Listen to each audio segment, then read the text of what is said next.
Jolly mood. காலை சூரியன் மெதுவாக காடு முழுக்க ஒளி வீசுது. பறவைகள் இனிமையாக பாடுது. பூக்களில் நீர்த்துளிகள் மின்னுது. சீட்டி எலி வழக்கம் போல பெரிய மரத்தடியில் உட்கார்ந்து சிறிய இலைகளை ஒழுங்கா அடுக்கிக் கொண்டிருந்தான்.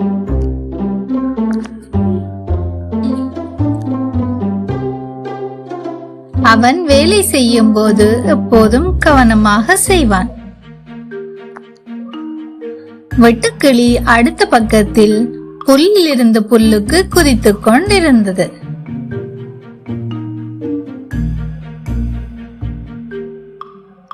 இன்று ரொம்ப அமைதியான நாளாயிருக்கு என்று டீட்டி எலியிடம் சொன்னது. அந்த நேரம் திடீரென்று ஒரு பெரிய நிழல் மேலே பறந்து செல்கிறது. ஆனா அது பயமில்லை.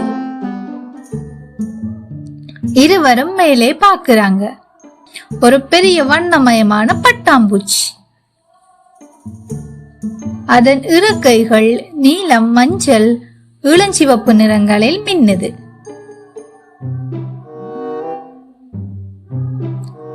ஒவ்வொரு அசைவும் ஒளிருது.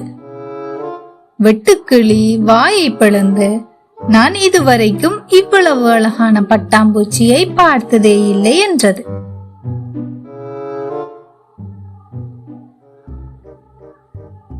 பட்டாம்பூச்சி அவர்களுக்கு முன் வந்து சிறிது நேரம் பறந்து கொண்டிருந்தது. பின்னர் மெதுவாக முன்னே பறந்தது. மீண்டும் திரும்பி பார்த்தது. சீட்டி எலி மெதுவாக சொல்கிறான், இது நம்மை அழைக்கிற மாதிரி இருக்கே. வெட்டுக்கிளி உடனே உற்சாகமாக, போகலாம், இது ஒரு அட்வென்ச்சர் என்று சொன்னது.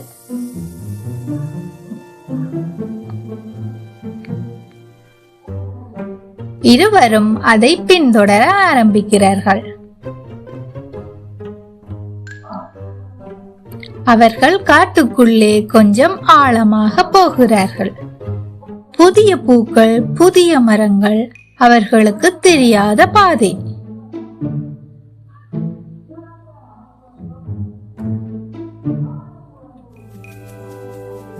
சில நேரம் பட்டாம்பூச்சி வேகமாக பறக்குது.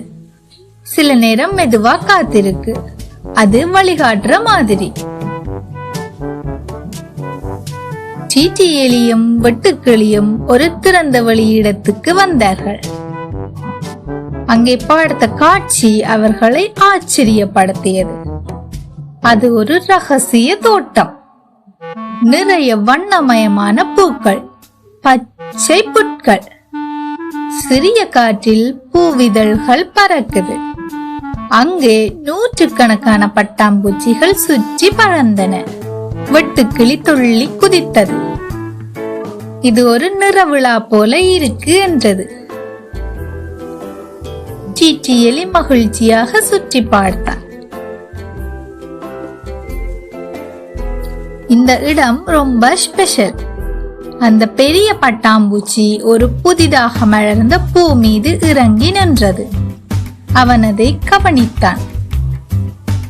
அந்த பூக்கள் எல்லாம் புதிதாக மலர்ந்தது போல இருந்தது.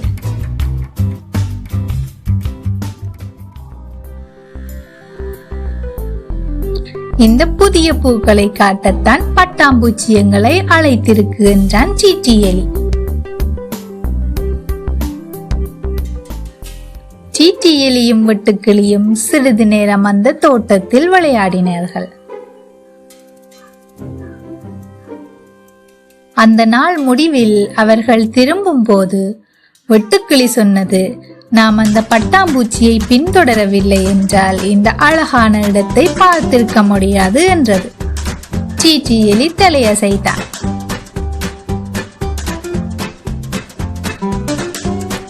சில நேரம் புதியதை நம்பி பின்தொடர வேண்டும். அப்போதுதான் புதிய உலகம் தெரியும். அந்த நாள் முதல் அந்த ரகசிய தோட்டம் அவர்களின் ஃபேவரிட் ஹாப்பி பிளேஸாக மாறியது. இந்த கதையின் நீதி, புதியதை நம்பி ஆர்வமாக பின்தொடர்ந்தால் அழகான வாய்ப்புகள் நமக்கு கிடைக்கும். Please subscribe.